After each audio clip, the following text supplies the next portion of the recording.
Hola, soy José Luis Díaz y en este vídeo vamos a recordar rápidamente los elementos de la simulación clínica de alta fidelidad y cómo podemos estructurar una sesión de simulación atendiendo a esos elementos. Bien, en una sesión de simulación de alta fidelidad vamos a encontrar una primera fase preparatoria que es quizá la menos conocida y la más importante desde mi punto de vista, que se conoce como pre-briefing. El pre-briefing es una sesión previa donde se van a preparar. Es como cuando se dice que para cortar un árbol, si me das 5 horas, me tiro 4 afilando el hacha y una cortando, pues en la simulación pasa lo mismo. Hay que dedicar un tiempo razonable al pre-briefing, que veremos ahora después en qué consiste. Normalmente es una sesión preparatoria previa a la sesión de simulación. En la sesión de simulación propiamente dicha, que todos conocemos, tenemos otros tres elementos, otras tres fases, que son el briefing, la simulación en sí misma o la experiencia simulada y el debriefing. Bien, hay muchos artículos descriptivos sobre lo que es el pre-briefing. Uno de los que más nos gusta es de 2019, en el que Rutherford y colaboradores lo que hacen es describir todos esos elementos que debe de llevar un pre-briefing. Resumiendo muy mucho, en un primer momento hay que preparar la escena, mm, trabajar con las expectativas de los participantes, decidir qué estilo de debriefing se va a llevar a cabo para que todos los participantes sepan, conozcan lo que es hacer un debriefing, que sepan esas fases o qué estructura va a llevar, ¿no? Básicamente. También cómo se va a trabajar el escenario de simulación, qué rol van a tener los participantes, qué se espera de ellos y qué objetivos tiene la simulación y cómo se va a evaluar la sesión si es que se evalúa. Después, otro de los aspectos importantes son las orientaciones sobre la sala de simulación. No se puede ir a la sala de simulación el día en el que se produzca la experiencia simulada sin tener en cuenta que los participantes deben conocer absolutamente el entorno y también al equipo. Lo ideal es que se conozcan entre ellos. ¿Podemos trabajar con personas que no se conocen o que no han tenido un contacto previo? Sí, pero probablemente esa inhibición va a estar presente y puede hacer que la simulación fracase. Y también, muy importante, tiene que haber un tiempo para la preparación, digamos, específica o teórica sobre el caso que se va a trabajar. De todo lo que he dicho, quizá lo más importante, y veremos después, es crear desde el inicio un ambiente psicológicamente seguro y motivar a los participantes, que esto no se dice en ningún sitio, pero en mi experiencia es una de las cuestiones más importantes, que es la motivación y el entorno psicológicamente seguro. No es el objetivo de este vídeo explicar cómo se crea un ambiente seguro. Pero sí que quería decir que no se trata solamente de verbalizar, como esto es muy anglosajón. Me gustaría crear un entorno en el que te sientas cómodo o cómoda y seguro para cometer errores y participar plenamente. Bueno, pues para hacer esto hay una serie de acciones eh, que están descritas, algunas en la bibliografía, en otras no, y que consta básicamente de preparar a los participantes para que no tengan miedo, no tengan inhibición, hablen con libertad, se sientan capaces de cometer errores sin miedo a ser evaluados y una de las variables más importantes para crear un entorno seguro es trabajar al grupo.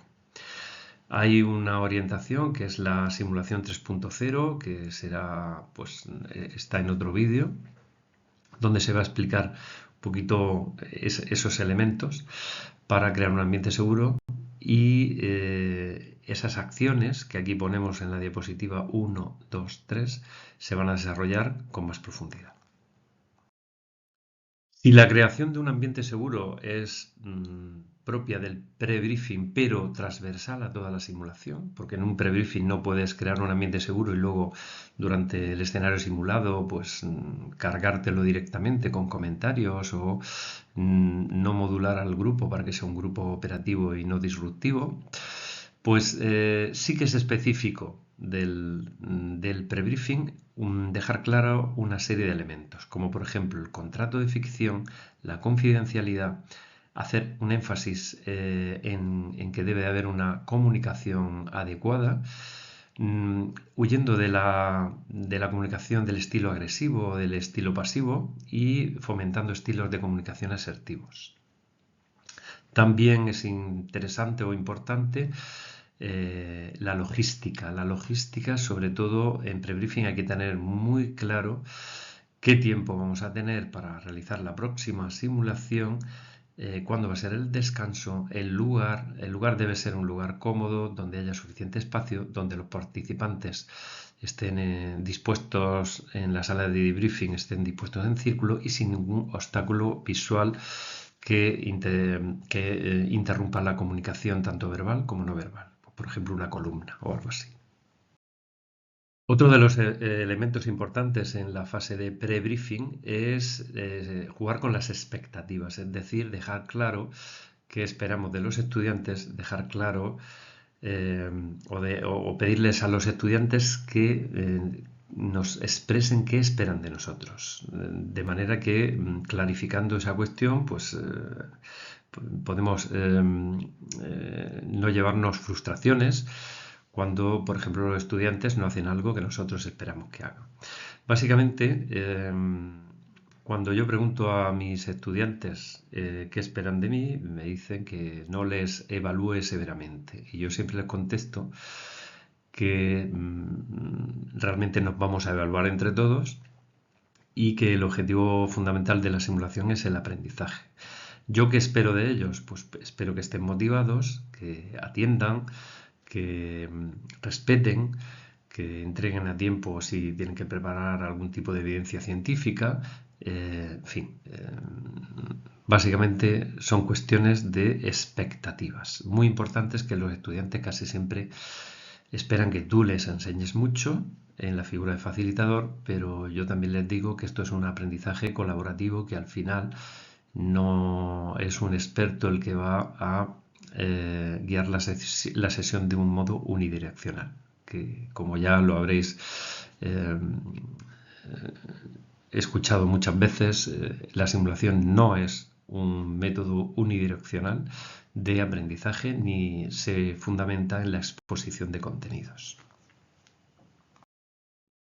Bien, no os perdáis, seguimos dentro de pre-briefing. El pre-briefing, como hemos dicho, se hace preferentemente unos días antes de que la simulación vaya a llevarse a cabo, a la experiencia simulada. Por lo tanto, también es importante clarificar qué método de debriefing se va a llevar a cabo y qué estructura va a tener. Habitualmente el debriefing suele tener una estructura de 3 o 4 fases. Pues estructura que puede ser descriptiva analítica o de resumen o de reacciones descriptiva analítica y de resumen. Suelen ser las fases más comunes. Entonces hay que enseñar a los estudiantes, si nunca han hecho o nunca han participado en un debriefing, pues cómo se hace o qué tipo de debriefing, o si no se va a hacer debriefing y directamente vamos a hacer no sé, un tipo de simulación en el que conlleve un feedback directo o un micro debriefing o pues todo eso hay que dejarlo claro. Una de las cuestiones que siempre nos preocupa a los docentes es que los estudiantes o los participantes, si son profesionales, vayan a la simulación con cierta preparación. Eso es fundamental. Es decir, nunca vamos a hacer una simulación para enseñar una técnica o un protocolo de cero. No es un lugar para enseñar, es un lugar para pilotar si los conocimientos, actitudes y habilidades de los participantes, tanto en trabajo autónomo como en equipo, se corresponden con ese protocolo o con ese conocimiento previo que se supone que tienen. Por lo tanto, es muy importante que los objetivos queden claros, que los objetivos de la simulación de la semana que viene o de dentro de 15 días van a ser estos y que nos dé tiempo a repasar, digamos, o preparar el escenario, por lo menos en su parte teórica e incluso en algunos elementos. Si vamos a tener que desfibrilar, pues obviamente los participantes tienen que tener un entrenamiento Básicamente esto se consigue en zonas 0 y zona 1. Recordar que la zona 3, que es en la que estamos, o en la zona 2, que es en la que podemos estar, zona 2, zona 3, son zonas en las que se supone que ese conocimiento, esas habilidades ya se tienen de otros entrenamientos previos o de la experiencia profesional. Por lo tanto, es muy importante que eso quede claro. No se va a utilizar la simulación para el entrenamiento de cero. Dentro del pre-briefing, ese día previo, también tenemos que dejar claro si se va a evaluar a los participantes o no, o si se va a calificar. Evaluar, por supuesto que se van a evaluar. Es decir, la evaluación es dar valor a algo y obviamente las acciones, comportamientos, conductas, verbalizaciones de los participantes se van a valorar, se van a extraer las cuestiones fuertes, los puntos fuertes, las fortalezas, pero también las debilidades. Y ese acto que se hace en debriefing, ese acto en sí mismo es una evaluación. Estamos valorando. Otra cosa es la calificación o el tipo de calificación, que se tiende, sobre todo en las universidades o en los centros de enseñanza, a poner nota a todo. Y entonces, si efectivamente vamos a hacer una evaluación sumativa, evaluando habilidad técnica, no técnica, comunicación o actitud, todo eso hay que clarificarlo para reducir el nivel de ansiedad de los estudiantes. Si no vamos a calificar, sino que simplemente vamos a participar en un aprendizaje colaborativo donde se ponen en valor las fortalezas y las debilidades, simplemente nos queda claro que durante el debriefing van a salir los aspectos a mejorar y los participantes van a tener oportunidad de tomar conciencia de esos aspectos a mejorar y de establecer un plan de acción para el futuro, no volver a cometer errores, por ejemplo. Así que si se va a evaluar, hay que decirlo, ¿dónde? En la sesión previa o pre-briefing. Todavía seguimos en pre-briefing, fijaros lo importante que es. Las orientaciones sobre el entorno o sobre la sala de simulación, es decir, dónde están las cosas, qué puedo hacer con el maniquí, todo ese trabajo previo va a facilitar, va a engrasar la máquina, va a ser capaz de que los participantes, cuando cometen errores durante la simulación, esos errores se pueden atribuir no a no sé dónde están las cosas, no a me he puesto nervioso porque hay un maniquí de plástico que no se mueve, sino que se van a atribuir a falta de conocimiento, de habilidad o otras cuestiones que podemos trabajar. Por eso es muy importante saber qué tipo de maniquí vamos a utilizar, saber cómo se maneja, qué cosas le puedo hacer, si yo le solicito una analítica, si realmente me va a salir por la impresora o me va a salir en la pantalla. Todas esas pequeñas cuestiones son muy importantes y se trabajan en pre-briefing también. Y hay que familiarizarse tanto con los equipos como con los procedimientos, como con, digamos, las cuestiones técnicas de la sala. Vale, ya estamos en el momento en el que hoy vamos a hacer una simulación clínica. Hace 10 días nos reunimos, hicimos un pre-briefing, clarificamos todo lo que haya que clarificar y decidimos que uno de los equipos que conforman el grupo de simulación va a entrar a la sala a ejecutar o a ejecutar una experiencia simulada de cualquier tipo, dependiendo de la competencia que queramos trabajar. Justo 5 o 10 minutos antes de comenzar, no se puede comenzar de entrada simulando, sino que lo que recomendamos, incluso antes de hacer un briefing, que es lo que viene ahora, es volver a testear el grupo, saber cómo está el grupo, ver si hay algún tipo de nerviosismo, inhibición, pasividad, y trabajarlo, trabajar el entorno seguro y trabajar la motivación, eso siempre. Una vez que hemos trabajado con alguna dinámica o simplemente verbalizando a los participantes cómo se sienten, o bueno, pues hay diferentes técnicas, nos vamos a ir con el equipo que va a entrar, que puede ser de 2 personas, 3 personas o una persona, o quien vaya a entrar. Es necesario que se clarifiquen una serie de aspectos y este momento se llama briefing.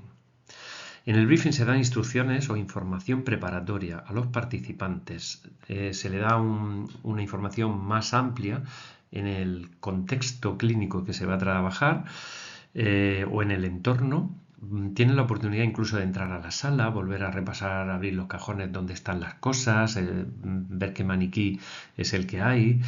Eh, Se clarifica el rol de los participantes, pues de nuevo se vuelve a insistir en cuál es el rol de cada uno de los participantes y si son de pues un equipo de atención primaria, un equipo de urgencia extrahospitalaria o de UCI o de urgencias. Se asigna un tiempo al escenario que va a ocurrir. Chicos, vais a tener 10 minutos para desarrollar este caso o resolver esta situación. Se recuerdan a todo el grupo, no solamente al grupo que va a entrar, al equipo que va a entrar, se recuerda a todos los miembros, incluso observadores, cuáles son los objetivos de esta simulación y entonces se da la información o relevo o transferencia de información sobre la situación. Nosotros recomendamos siempre un método estructurado de intercambio de información como por ejemplo el SMART. Situación, antecedentes, evaluación y recomendación. Bien, y llegó el momento en el que pues todo el mundo está pensando, que es entrar a la sala de simulación y enfrentarme a una situación simulada. Una vez que hemos hecho el briefing, el equipo de participantes, 2 o 3 personas, entran en la sala y se enfrentan a una situación. La duración de esta simulación es muy importante tener en cuenta que a partir de los 10 minutos está demostrado que la atención de las personas suele decaer, tanto en una clase como en una observación de cualquier evento, a no ser que sea muy llamativo. Por lo tanto para el instructor como para los participantes, escenarios excesivamente largos no son muy pedagógicos, entre otras cosas porque van a salir tantísimas cuestiones a discutir que luego no va a dar tiempo a discutir todas. Por lo tanto, yo creo que en 10, 12, 13, 15 minutos máximo, 15 minutos para mí ya es demasiado tiempo, podemos ir al grano con los objetivos de aprendizaje que se queden evidenciados y trabajar las competencias que queramos trabajar con esa simulación. La simulación sería un extracto de un momento de atención clínica, por ejemplo, y yo nunca haría, por ejemplo, un escenario donde, por ejemplo, pongamos una fase prequirúrgica, intraoperatoria y posquirúrgica, ¿no? Que lo he hecho y ha sido 45 minutos de simulación y quedó muy llamativo, muy chulo, con mucha gente involucrada entrando y saliendo, y muy realista, muy chulo, pero luego la mayoría de las cuestiones no pudimos o no dio tiempo a discutirlas y luego pues los debriefings son inabarcables. Por eso, una de las cuestiones es el tiempo y la duración de la simulación debemos adaptarla al tipo de escenario y competencias, pero no debe ser demasiado larga. Yo digo que entre 10-12 minutos es suficiente. El papel del instructor desde nuestro punto de vista debe ser aséptico. Por mi parte no estoy de acuerdo en estar interrumpiendo la sesión con comentarios por megafonía a los participantes diciendo o dando instrucciones. Las instrucciones tienen que quedar muy claras en el pre-briefing y en el briefing. Si ocurre algo inesperado, que no encuentran unas pinzas o cualquier circunstancia, eso hay que preverlo. Y lo preveemos de manera que podamos introducir un confederado o una persona digamos externa, pero que no rompa la fidelidad o el realismo del escenario y puede entrar y proporcionar ese material que falte.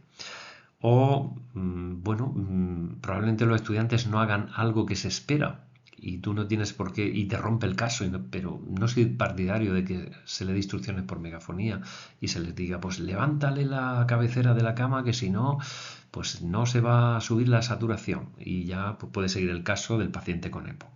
No sé si me explico. Por lo tanto, un papel poco invasivo del instructor garantizaría que lo que estamos viendo durante la sesión es realmente lo que harían los estudiantes en una situación real similar, sin la intervención de una persona. Porque en un escenario de RCP, por ejemplo, real, en una sala de hemodinámica de un hospital, no hay un micrófono ni hay un altavoz que diga a los participantes en el cajón, tercer cajón de la izquierda están las palas, por ejemplo. Y por último, fomentar el realismo y la fidelidad, sobre todo si trabajamos con pacientes estandarizados. El realismo es mucho mayor que con el maniquí y realmente tenemos que tener muy preparados a los actores o al paciente estandarizado, que eso es motivo de otro vídeo, pero tenerlo claro que no se puede improvisar o deben estar muy preparados para fomentar ese realismo y no hacer una sobreactuación ni ser personajes histriónicos, a ser posible. Bien, y ya por último, y con esto terminamos el vídeo, hablamos de la fase de debriefing o debriefing, que es la discusión reflexiva sobre esa situación simulada. Hay más de 20 estilos de debriefing, pero todos tienen unos elementos comunes. Un primer elemento es que los participantes directamente de la sala de simulación entran a otra sala, que es la sala de briefing, si se hace un debriefing después de la situación, aunque a veces se pueden realizar grabaciones y el debriefing hacerse diferido o a posteriori. O en época de pandemia hemos hecho muchos debriefings online. Bueno, pero lo habitual es que sea una experiencia vivida y real, donde los participantes entran a una sala, a la sala de simulación o la sala de briefing, perdón, donde van a reflexionar. Y la entrada es muy importante. Durante la entrada a la sala nosotros fomentamos que el resto de participantes, si tienen que expresar mediante un aplauso, por ejemplo, pues el acogimiento a ese grupo, ese equipo que llega después de pasarlo mal o de pasar un rato de nerviosismo o activación, pues se permite y se facilita. No hay ningún problema en los aplausos. Otra de las cuestiones es que esta fase, y hay un vídeo específico de debriefing o dos, el debriefing tiene varias fases, normalmente, como he dicho, 3 o 4, que son fases de reacciones y descriptiva que se pueden unir en una o separar en dos. La fase analítica, que es donde se analizan fortalezas, debilidades y causas últimas de las acciones o de las conductas o de los pensamientos, que se llama fase analítica. Y por último, una fase de resumen, transferencia o aplicación, donde se habla sobre lo aprendido, no se vuelve atrás a discutir qué fue bien o qué fue mal y por qué, porque eso es la fase analítica, sino que se clarifican y se resumen los aspectos más importantes de la simulación y si esto se llevase a la realidad, cómo se llevaría a cabo y si esto te vuelve a ocurrir, pero en la realidad, cómo lo harías, ¿no? Sería una especie de resumen. Con esto finalizo el vídeo. He dicho que iba a ser breve, pero es mentira, porque dura casi 25 minutos, pero creo que se quedan más o menos claros los conceptos de los elementos de la simulación de alta fidelidad. Gracias.